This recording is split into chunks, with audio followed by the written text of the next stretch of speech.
That was the Italian Foreign Minister speaking to my colleague Stephen Sacca. Before we talk about those points, let's talk to Professor Alexander Betts. He is the director of the Refugee Studies Centre at the University of Oxford. He joins us live now. Professor, thank you very much for speaking to us. The Italian Foreign Minister was talking about some of the potential solutions. Before we get to that point, just explain to us why the migrants are so attracted to Italy in particular. We see what's happening on Lampedusa, we see what's happening in Sicily. Is it the geography or is it something to do with the paperwork? Why Italy in particular?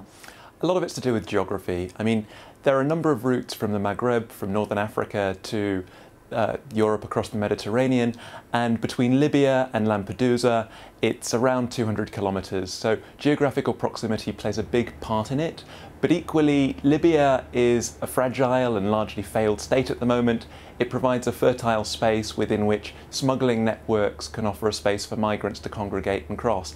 But we shouldn't neglect that there are other crossing points between Morocco and Spain, between Egypt and Greece, across from Libya to Malta. So over time, the routes across the Mediterranean shift, depending on the particular drivers of migration and the policy frameworks that are in place.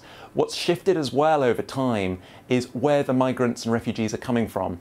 Increasingly, the proportions of people coming are more and more refugees fleeing vulnerable situations. Increasingly, they're from countries like Syria and from Eritrea and Somalia. Also, people are from West Africa fleeing poverty, but less and less people are coming for economic reasons and more from really fragile and desperate states with persecution and conflict. And so they're taking the only routes that are available.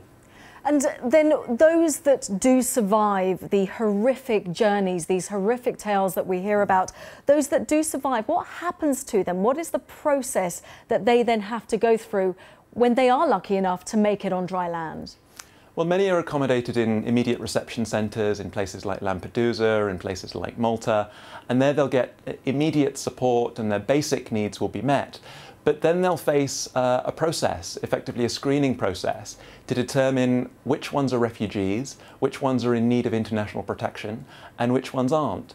Those that are judged to be refugees will have the possibility to remain in Italy, and then the possibility to move, often within the European Union, onwards as they choose. Those that aren't seen as refugees will face alternative channels, some of which will result in being returned to the countries they've come from where it's possible. For those that can't be returned to a country of origin or the countries they've transited through, then there's a real challenge for European states to know what to do with them, and many will become irregular migrants within Europe. Now, we've got this emergency meeting taking place tomorrow, but we have seen this before, haven't we? We've seen it with people fleeing Vietnam. What do you advise? What is the process now to help these people? I think it's really important to recognise that there are no easy solutions. This is very complex. The problem isn't just about trafficking and smuggling, and solutions can't just be found on Europe's doorstep in the Mediterranean or North Africa. We need comprehensive solutions, and there are histories of those kinds of comprehensive solutions being successful.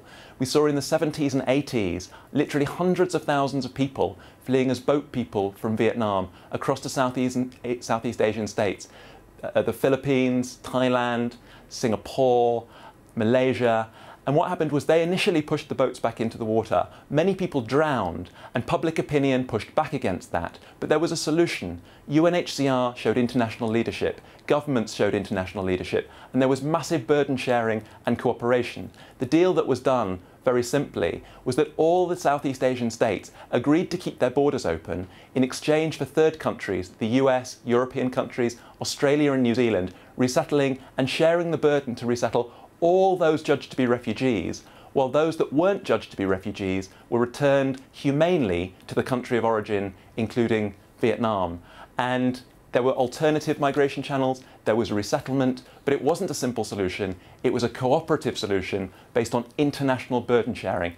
And it's a historical precedent that I think hasn't been part of this debate, but where lessons, important lessons, can be learned for the present. OK, well, let's see if some of those lessons will be taken up tomorrow at that emergency summit. For the time being, Professor Alexander Betts, Director of the Refugee Studies Centre at the University of Oxford, thank you very much for your expertise. Thank you.